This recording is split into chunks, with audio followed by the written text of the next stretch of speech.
요즘 탈북 어민 강제 북송 논란으로 탈북민에 대한 보호와 지원에 대한 관심이 더 커졌습니다. 오늘 평양 돋보기에서는 탈북민의 대부분을 차지하는 탈북 여성들의 실태를 짚어보겠습니다. 위기안보팀 김지영 기자 함께합니다. 어서 오십시오. 김 기자, 다른 분도 많은데 특별히 콕 집어서 탈북 여성에 대해서 특별히 지원이 필요하다고 하는 이유가 있습니까? 지난 6월 말 기준으로 국내 정착한 탈북민은 약 3만 4천 명입니다. 그런데 이 가운데 75%가 바로 탈북 여성이기 때문인데요.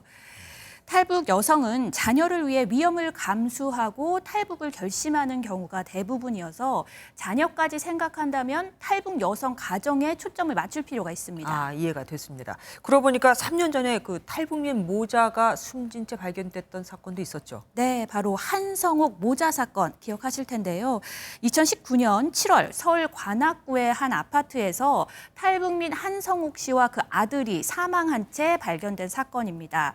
당시 생활고로 아사한 것으로 추정됐는데 네. 찾는 사람이 없어서 사망 후 수개월 만에 뒤늦게 발견되면서 주변을 안타깝게 했습니다.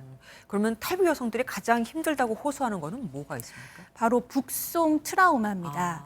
네, 탈북 여성을 돕는 단체인 통일만 연합회가 2018년부터 5년간 탈북 여성을 직접 만나 연구한 결과 북송 공포감에 따른 심리적 불안이 큰 것으로 나타났습니다.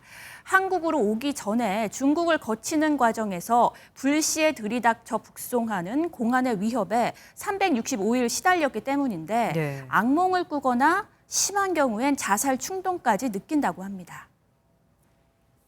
이건 며칠 전도 계속 북한에 가 있는 거예요, 제가. 북한에 가서 지금 계속 또 헤매다. 나 북한에서 언제 오지? 여기 한국이 언제 가지? 이러거든요. 그래 눈 똑 뜨고 막 한국인 거예요. 한 6, 7년 동안 심장이 자꾸 쿵쿵 내려앉고 누가 이제 문자만 조금만 이제 쿵 소리만 나도 소리만 조금만 크게 내도 이제 심장에 이게 막 찢어지는 이제 칼로 우비는 그런 느낌이에요.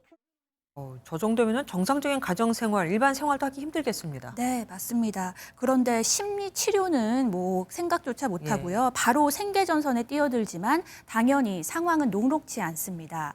또 대부분 중국인 남편을 두고 있는데 이들이 언어 등의 문제로 무직 또는 비정규직 노동자로 하루를 근근히 버티고 있습니다. 자녀는 북한인 엄마, 또 중국인 아빠, 또 사는 곳인 한국, 이 어디에도 온전히 속하지 못하는 정체성의 혼란도 감당해야 합니다. 그리고 탈북 가정 자녀에 대해서 지원이 균일하지가 않다면서요. 네, 바로 이 부분이 가장 큰 문제로 지목이 되는데요. 현행법상 중국 등 제3국에서 태어나면 대학 특별 전형이나 등록금 면제 혜택 등에서 제외되고 군대도 가야 합니다. 교육적, 경제적 지원에서 모두 소외된 겁니다. 탈북민 보호를 강화하는 법 개정 지금 추진되고 있지 않습니까? 네, 태형호 국민의힘 의원이 강제 북송을 금지하는 그런 북한 이탈 주민보호법 개정안을 준비 중인데 탈북 단체들은 이 북송을 막는 것도 중요하지만 탈북 여성과 그 가족에 대한 지원을 법에 명시해야 한다고 말합니다. 네. 탈북 여성에 대한 심리 치료와 제3국 출신 자녀에 대한 혜택 등 가족 단위 지원이 시급하다는 지적입니다. 제2의 한성원 모자 비극이 다시 일어나서는 안 되겠죠. 지금까지 평양 돋보기 김지영 기자와 함께했습니다. 고맙습니다.